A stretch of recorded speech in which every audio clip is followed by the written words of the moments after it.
5. Peter and John at the tomb.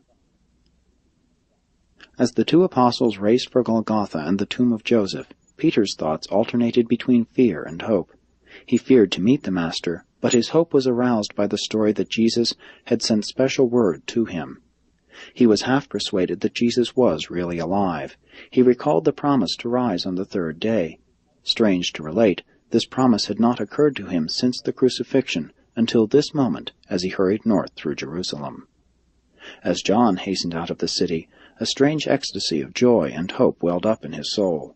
He was half convinced that the women really had seen the risen Master. John, being younger than Peter, outran him and arrived first at the tomb. John tarried at the door, viewing the tomb, and it was just as Mary had described it. Very soon Simon Peter rushed up and, entering, saw the same empty tomb, with the grave cloths so peculiarly arranged. And when Peter had come out, John also went in and saw it all for himself. And then they sat down on the stone to ponder the meaning of what they had seen and heard. And while they sat there, they turned over in their minds all that had been told them about Jesus, but they could not clearly perceive what had happened.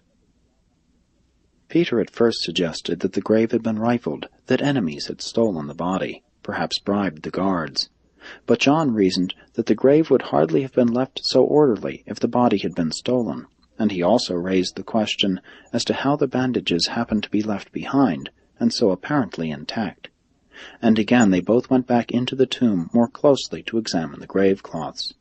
As they came out of the tomb the second time, they found Mary Magdalene returned and weeping before the entrance.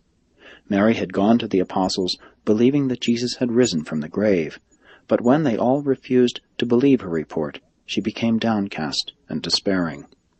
She longed to go back near the tomb, where she thought she had heard the familiar voice of Jesus. As Mary lingered after Peter and John had gone, the Master again appeared to her, saying, "Be not doubting. Have the courage to believe what you have seen and heard. Go back to my apostles and again tell them that I have risen, that I will appear to them, and that presently I will go before them into Galilee, as I promised." Mary hurried back to the Mark home and told the apostles she had again talked with Jesus, but they would not believe her. But when Peter and John returned, they ceased to ridicule and became filled with fear and apprehension.